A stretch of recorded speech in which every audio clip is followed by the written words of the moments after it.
Halo para pencinta film mania, semoga kita selalu dalam keadaan baik dan dijauhkan dari mara bahaya. Kembali lagi di channel Go Cuy Film. Kali ini kita akan membahas sebuah film tentang pentingnya demokrasi.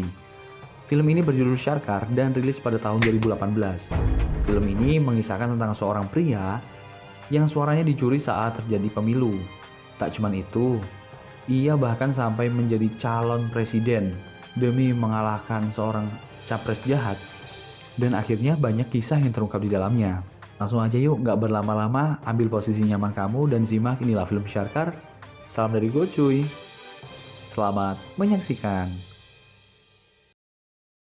Di awal film terlihat beberapa pemilik perusahaan yang gelisah karena akan kedatangan seorang yang dijuluki monster perusahaan. Mereka takut kalau orang tersebut merebut perusahaan mereka.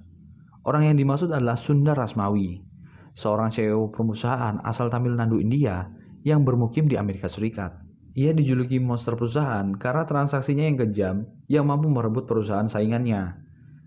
Dan mereka tahu bahwa Sundar ini datang ke India entah ada urusan apa. Mereka ketakutan jika perusahaan mereka ini adalah sasarannya. Sundar terbang dari Amerika ke India menggunakan pesawat pribadi dan dikawal para ajudannya. Ternyata ia datang ke India untuk memberikan suara yang sedang berlangsung di Tamil Nadu, India. Begitulah yang ia jelaskan saat konferensi pers. Mendengar hal itu, para pemilik perusahaan pun merasa lega untuk ngejebakkan perusahaan yang dia incar. Singkat cerita, Sundar sudah tiba di TPS Tamil Nadu. Saat Sundar ingin memberikan suaranya, ternyata ada seorang wanita yang memperhatikan Sundar dan langsung menyapanya. Dia adalah Nila. Nila adalah saudara kakak ipar Sundar. Namun sayangnya kakak ipar Sundar ini sudah berpisah, yang membuat mereka menjauh. Padahal dulunya Sundar dan Nila ini memiliki sebuah perasaan. Dan akhirnya mereka dipertemukan kembali setelah 5 tahun tak berjumpa. Kebetulan, ayah Nila mencalonkan diri sebagai legislatif dari partai oposisi. Sundar yang ingin memberikan suaranya mengalami masalah. Ia mengetahui bahwa suaranya sudah digunakan oleh orang lain. Sundar menyadari bahwa dalam pemilihan ini terjadi kecurangan. Sundar merasa terhina. Ia sudah jauh-jauh terbang dari Amerika, namun saat ingin memberikan suara, malah suaranya sudah digunakan oleh orang lain. Sundar yang marah langsung melaporkan hal ini ke kedutaan India. Namun seluruh orang di sana tidak ada yang bisa dihubungi. Sundar yang marah langsung memikirkan sesuatu. Nila pun menawarkan diri untuk menemaninya agar mengetahui apa yang akan dilakukan oleh Sundar ke depannya. Hal itu tentu atas perintah ayahnya. Berita tentang kemarahan Sundar tersebar luas lewat berita ke seluruh Tamil Nadu, India. Di tempat lain, ada seorang politisi yang berpengaruh dan korup, dan dia memenangi pemilu ini. Nama menteri itu adalah Menteri Masilami, dan ditemani saudaranya yang bernama Malaya Varnam, atau dipanggil Rendu. Mereka sedang mengintimidasi seseorang yang diketahui bahwa orang itu adalah Muthukumar, seorang jurnalis yang diam-diam mengumpulkan bukti kejahatan Masilami, tapi belum sempat Muthu mempublikasikannya, Masilami malah berhasil menangkap dan membunuhnya. Keesokan harinya, Sundar datang ke pengadilan. Dia juga membawa seseorang pengacara yang terkenal, yaitu James Malani. Tak hanya itu, Sundar juga mempelajari pasal A9P tentang pemilu, yang berisi, jika suara sudah digunakan oleh orang lain secara ilegal, maka itu tidak sah sebelum pemilik suara aslinya memberikan suara. Beberapa pihak menolak hal tersebut karena melihat Sundar hanya memperjuangkan suara satu orang saja, khususnya ke pasal tersebut, sekaligus menyadarkan masyarakat yang suaranya dipakai oleh orang lain. Hasilnya, pemungutan suara akan diulang 15 hari ke depan, dan keputusan yang akan diambil beberapa hari ke depan. Sundar pun merasa senang karena pengorbanannya untuk mendapatkan keadilan ditanggapi oleh hakim. Di jalan pulang, Sundar melihat orang-orang merayakan kemenangan menteri pilihannya. Supir Sundar bertanya, mengapa ia rela menghabiskan banyak uang untuk menyewa pengacara yang hanya untuk satu suara saja, padahal ada orang lain yang susah untuk mendapatkan uang. Supir itu juga bercerita bahwa minggu lalu ada sebuah keluarga yang membakar diri mereka karena kesulitan membayar hutang yang hanya Rp25.000, yang mengakibatkan mereka tewas, namun anaknya selamat, tapi mengalami luka bakar yang parah. Melihat hal itu, pemerintah tidak melakukan apa-apa terhadap mereka, bahkan anaknya yang selamat. Sundar merasa sedih dan meminta berhenti di dekat rumah anak tersebut, dan memerintahkan Nila untuk datang terlebih dahulu ke pertemuan yang membahas penundaan pemilu. Sundar melihat anak itu dalam keadaan lemas dengan luka bakar serius di tubuhnya. Ia bersedih melihat hal tersebut tidak mendapat perhatian dari pemerintah. Sundar kemudian memikirkan sesuatu. Cerita berpindah di mana Sundar mendatangi pertemuan yang membahas penundaan pemilu. Nampak di sana sudah ada Rendu. Rendu bertanya, mengapa Sundar yang tidak tinggal di Tamil Nadu memperjuangkan suaranya? Sedangkan setelah ia memberikan suaranya, pasti langsung pergi ke Amerika. Rendu menambahkan, mengapa Sundar mengganggu kerajaan politik Masilami yang meskipun pemilu ini diulang, Masilami pasti akan tetap menang. Dan hak suara Sundar akan dipakai oleh orang lain dengan iming-iming uang dari partai. Karena rakyat lebih memilih uang daripada siapapun yang menjadi pemimpin. Rendu juga menyepelekan Sundar bahwa ia juga tidak akan mendapatkan suara di 15 hari mendatang. Sundar betul-betul emosi mendengar perkataan Rendu, namun ia masih bisa menahannya. Di rumah Masilami, seorang melihat berita yang menayangkan kemenangannya. Ia mendapatkan telepon dari anaknya di Kanada, yaitu Komalafali. Masilami selalu memanggil anaknya dengan panggilan Papa. Papa mengucapkan selamat atas kemenangan ayahnya karena dia selalu menyaksikan tayangan India dari Kanada. Dan membuat Masilami semakin senang. Papa kemudian meminta berbicara kepada Rendu. Papa melihat berita, Sundar ada di Tamil Nadu. Papa kemudian mengingatkan kalau dia harus hati-hati saat menghadapi Sundar dan juga harus menjaga lisannya. Mendengar hal tersebut, Rendu merasa menyesal dengan ucapannya dengan Sundar di pertemuan waktu itu. Beberapa waktu kemudian, diadakan jumpa pers. Wartawan bertanya, apakah Sundar tidak malu mempermasalahkan hak suara yang dipilih oleh orang lain? Sundar pun menjawab, saya tidak malu memperjuangkan hak suara sendiri. Justru yang harus malu adalah negara ini yang membiarkan hak suara dijual belikan oleh orang-orang yang ingin memenangkan pemilu. Sundar menambahkan bahwa orang yang tahu suaranya dicuri dan ia tidak memperjuangkan suaranya, sungguh orang-orang yang tidak punya otak.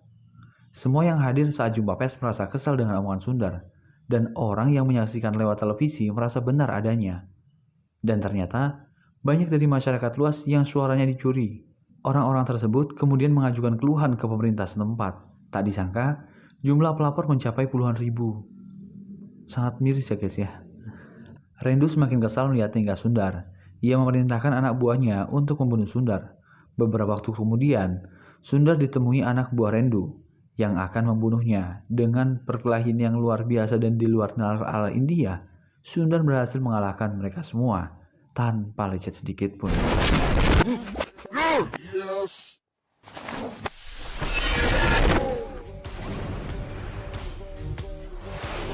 Akhirnya pencuri suara Sundar ditemukan. Dia adalah Kaushik. Dengan sedikit trik, akhirnya Sundar berhasil membuat Kaushik bercerita bahwa ia dibayar untuk menggunakan suara atas nama Sundar. Sundar pun semakin mendekati Kaushik terkait hal tersebut. Di tempat lain, partai pendukung Masilami menuntut agar masalah ini segera diselesaikan, karena hal ini akan berdampak ke partai pendukung Masilami. Masilami mulai bingung memikirkan langkah yang harus ia lakukan. Secara pelantikan menjadi Menteri Tamil Nadu akan diadakan besok bersamaan dengan sidang putusan pemilu ulang. Hari pelantikan pun tiba. Masilami nampak dalam keadaan gelisah saat akan disumpah. Namun saat itu mereka mendapat kabar bahwa pengadilan Tamil Nadu resmi mengulang pemilu dan akan diadakan 15 hari mendatang. Dan pelantikan pun dibatalkan karena pemungutan suara dinyatakan tidak sah. Masilami merasa tenang, namun akhirnya dia tidak bisa menyembunyikan kemarahannya. Papa yang mengetahui hal tersebut langsung menyuruh ayahnya untuk mengalahkan pendukungnya membuat sebuah kerusuhan. Dan dalam kerusuhan tersebut, Sundar harus terbunuh agar mereka akan aman dalam beberapa tahun ke depan. Ibu Sundar merasa khawatir. Ia menyuruh Sundar untuk kembali ke Amerika, meninggalkan Tamil Nadu. Tapi Sundar justru membawa ibunya ke rumah sakit. Ternyata Sundar membawa ibunya untuk melihat anak yang mengalami luka bakar ke rumah sakit. Kini anak itu sudah mendapat pengobatan dan terlihat semakin baik. Itulah alasan yang Sundar jelaskan pada ibunya, agar masyarakat mendapat pemimpin yang mengerti kesulitan mereka, dan membuat pemimpin sebelumnya tidak menjabat lagi, dan ibunya pun terdiam mendengar jawaban Sundar. Saya pun bisa terdiam mungkin jika dijawab seperti itu. Kerusuhan akhirnya terjadi. Sundar dicari oleh anak buah Masilami. Dengan keberaniannya, Sundar justru mendatangi markas partai Masilami. Rendu yang berada di sana memerintahkan anak buahnya untuk membunuh Sundar. Namun, Sundar itu masih sangat sulit untuk dikalahkan.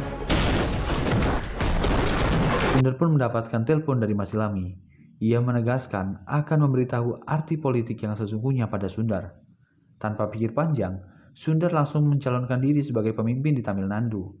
Dengan ditemani Kaushik dan Nila, Sundar langsung datang ke kantor pemilihan umum dan karena memang persyaratan yang terpenuhi, akhirnya Sundar diizinkan menjadi calon.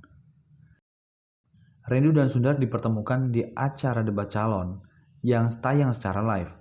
Rendu mengolok dengan mengatakan bahwa pencalonannya hanya trik agar perusahaannya berkembang pesat. Namun, jawaban Sundar membuat semua orang terkejut. Jika hal itu yang menjadi unek-unek Rendu, maka Sundar sudah siap mengundurkan diri sekarang juga. Rendu menambahkan bahwa Sundar tidak memiliki dukungan dari siapapun dan partai manapun. Sundar dengan percaya diri akan mendapatkan dukungan walau hanya dalam 1 hari saja. Hal tersebut membuat Rendu geram dan mengatakan bahwa pendukung tuannya marah, terkhusus di daerah Ayuda Kufam.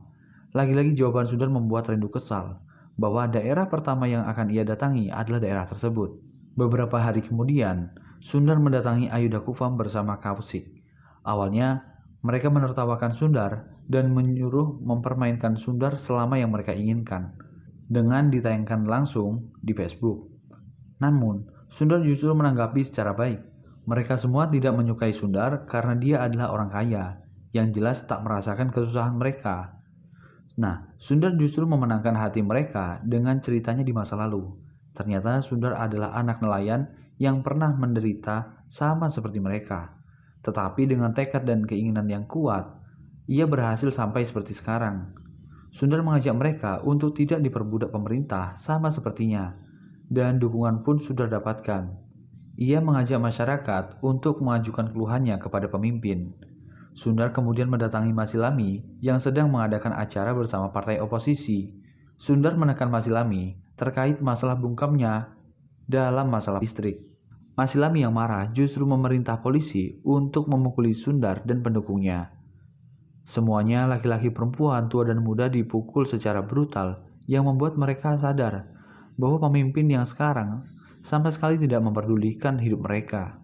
Setelah kejadian tersebut, berita TV menyiarkan kejadian tersebut dan memberitahukan bahwa Sundar yang awalnya hanya memiliki 4% suara, kini telah berubah menjadi 52%.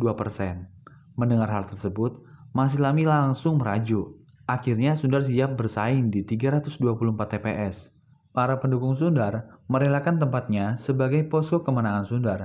Sundar kemudian membagikan video di saluran Facebook miliknya dan meminta masyarakat tiap daerah memilih perwakilan yang mereka percaya dan mampu untuk mengetahui keluhan apa saja di daerah mereka dan siap memajukan daerahnya tersebut. Satu persatu mereka dipilih warganya masing-masing. Suatu hari, Sundar didatangi oleh seseorang yang dimana temannya ini sudah 10 hari tidak pulang. Orang yang hilang ini adalah Muthukumar. Muthukumar adalah pria yang dibunuh Masilami di dalam koper. Nah, pria ini sudah melaporkan kasus ini ke polisi. Tapi polisi seakan acuh. Namun saat ia datang ke rumah Muthukumar, ia menemukan harddisk ini. Setelah dilihat, ternyata adalah kejahatan-kejahatan dari Menteri Masilami. Bukti video yang menunjukkan orang-orang yang mengungkap korupsi Masilami dibunuh secara misterius. Dan Sundar berjanji akan mengungkapkannya di waktu yang tepat. Setelah banyak masalah mendekati ayahnya, Papa pulang ke India. Dia merencanakan sesuatu untuk kembali mendapatkan dukungan masyarakat. Dia memutuskan untuk merusak reputasi Sundar dan menjebaknya sebagai orang yang korup dan haus kekuasaan. Papa kemudian membuat skenario kecelakaan dan menjebak Sundar untuk itu, yang menyebabkan Sundar kehilangan dukungan publik yang cukup besar dan disiarkan di televisi. Para pendukung Sundar mulai resah melihat fitnah tersebut yang akan menjatuhkan reputasinya di masyarakat. Dan ternyata, Papa ini adalah wanita berhati jahat. Dia ini sengaja memberikan obat dosis tinggi kepada Masilami yang membuatnya overdosis dan akhirnya meninggal. Kematian Masilami menyebabkan semua kalangan menyalahkan Sundar dan simpati kepada Masilami pun meningkat. Kini, Papalah yang maju mencalonkan diri karena dukungan Masilami hampir 80%. Dengan angkuhnya, Papa datang ke posko pemenangan Sundar. Papa mengancam jika ia memenangkan pemilu, maka ia akan mengeksekusi semua orang yang mendukungnya, termasuk pemuda yang berdiri di depannya. Tapi Sundar hanya santai menanggapi dengan tenang. Hari pemilihan pun tiba. 15% masyarakat sudah memberikan suara. Berita televisi menyiarkan bahwa Muthukumar menulis di Twitternya bahwa Sundar dalang dari balik ini semua. Dalam ceritanya, ia mengatakan bahwa Sundar orang yang korup dan banyak kejahatan yang akan ia ungkap. Dan ia mengatakan calon Menteri Komalafali adalah orang yang bijaksana, tak mau mengungkap sebelum pemilu berakhir. Cuitan tersebut terdengar pada Papa dan Rendu yang tahu bahwa Muthukumar sudah tewas belasan hari yang lalu. Tapi Papa semakin tenang dan masyarakat semakin memuji Papa. Padahal, tweet tersebut ditulis sendiri oleh Sundar. Ia merencanakan sesuatu dengan menjatuhkan namanya sendiri untuk menjebak Papa. Kemudian di Twitter Muthukumar, ia membuat lagi berita tempat uang Sundar hasil korupsi di suatu tempat. Dan ketika dicek, terdapat peti kemas yang berisi uang. Sontak masyarakat di sana terkaget-kaget melihat uang sebanyak itu di sana. Dan dengan viralnya berita tersebut, Papa akhirnya terpancing untuk menanggapinya. Papa berkata kepada para pers bahwa ia sudah bicara kepada Muthukumar agar jangan membocorkan hal tersebut dahulu. Biarlah polisi nanti yang menghukum Sundar. Begitulah kata Papa yang membuatnya semakin bijaksana. Tapi, kata-kata itulah yang membuat Papa jatuh. Twitter Muthukumar kembali mengabarkan bahwa masih ada uang Sundar di dalam tanah. Saat tim dari kepolisian menggali tanah tersebut, tidak menemukan uang. Justru, kepolisian menemukan koper yang berisi mayat yang membusuk. Setelah diidentifikasi dan dicek, ternyata itu adalah jasad dari Muthukumar. Jeder. Film ini jadi semakin complicated, guys. Masyarakat dibuat semakin kebingungan. Pasalnya, saat jumpa pers, Komalafali mengatakan bertemu Muthukumar tadi pagi. Dan nyatanya, Muthukumar sudah membusuk. Scene berpindah di mana Sundar membuat live. Dia mengaku membuat tulisan di Twitter Muthukumar adalah dirinya. Muthukumar sudah tewas belasan hari yang lalu karena ulah Masilami. Tak hanya isapan jempol, Sundar juga memiliki buktinya. Tak hanya itu, ia juga akan memberikan tahu perihal kematian mantan Menteri Masilami yang akan dijelaskan oleh istrinya sendiri.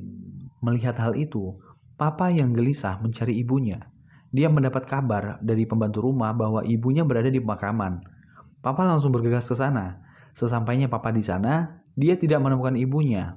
Ternyata Sundar datang dan membawa ibunya. Tiba-tiba sebuah mobil datang dan menabrak mobil Sundar yang berisi ibu Papa. Untungnya Sundar berhasil mengemudikan mobil yang membuat ibu Papa selamat. Sundar kebingungan. Mengapa Papa tega melakukan berbagai cara untuk mendapatkan kekuasaan lebih kejam dari ayahnya sendiri? Sundar mulai dikepung anak buah Papa yang mulai menghajarnya.